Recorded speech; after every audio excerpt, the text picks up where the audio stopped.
guys, so Guardians of the Galaxy Volume 2 is a movie directed by James Gunn, who continued his work from the first Guardians movie, and the reports are saying that he is already working on the third chapter in the series to complete the story. For those of you who are not so familiar with my channel, this will be a review of the original score composed by Tyler Bates, and not a soundtrack review of the songs used in the movie. But don't worry, to not disappoint those of you who especially came for a soundtrack review of the songs, I will first quickly address my opinion of them. So, the songs used in Guardians of the Galaxy Volume 2 are pretty good. They are fun, easy to listen, and all of them have the same 80s synth and rock vibe in it. What is most important, they fit to the movie perfectly and bring them fun and energetic tone to the movie.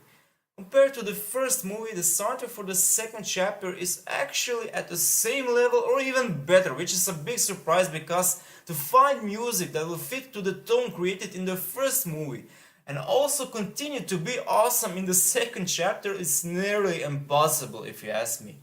But they actually succeed, and the soundtrack Volume 2 truly stands to the name as an awesome mix. Now, to go back to the score composed by Tyler Bates, he creates a Marvel type score with the use of brass as a main instrument and the orchestra in the background.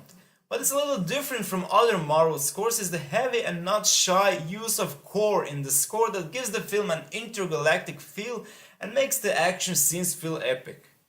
For the emotional part of the movie, Tyler Bates chose an elegant use of strings and brass as the leading instruments and then fulfilled with core in the background, which comes out as a beautiful end result. And I will say right away that the emotional composition called That is the best and most beautiful track released in 2017 to this date. So just for that part, it is worth to check out and buy the soundtrack album. If you listen to the album and don't watch the movie, it will be a great experience because the album by itself is perfect. And it is perhaps the best soundtrack album that came from a Marvel movie, so that is certainly a big compliment to Tyler Bates.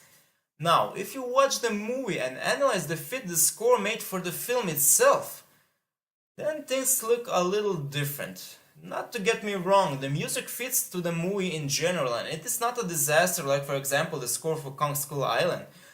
But I have to disappointingly say that because of the popular songs used in the movie, the score does feel a little out of place in some parts of the movie. So that raises the question, would the movie be better if it didn't have original music from Tyler Bates or popular songs? The answer to that question breaks my heart because I don't like using popular songs in movies in general. And I'm always on the side of the composers, but for Guardians of the Galaxy Volume 2, the popular songs actually create a better fit for the tone of the movie because they give the energy to the movie. And then the epic score created by Tyler Bates just feels silly in some scenes. For example, listen to the song from the awesome mix called Southern Nights from Glen Campbell. And then afterwards listen immediately to the track called Ego from the score album composed by Tyler Bates. You'll know what I mean, and that is just one example. Not to be so negative, the score still has some great moments, and perhaps the best example of a great fit between music and film is a funny scene that includes Groot, Rocket and Yondu. I won't spoil it for you, but when you watch the movie you'll know what I'm talking about. The track that is played in that scene is called Groot Expectations, and it perfectly captures the funny and intense moment in that scene.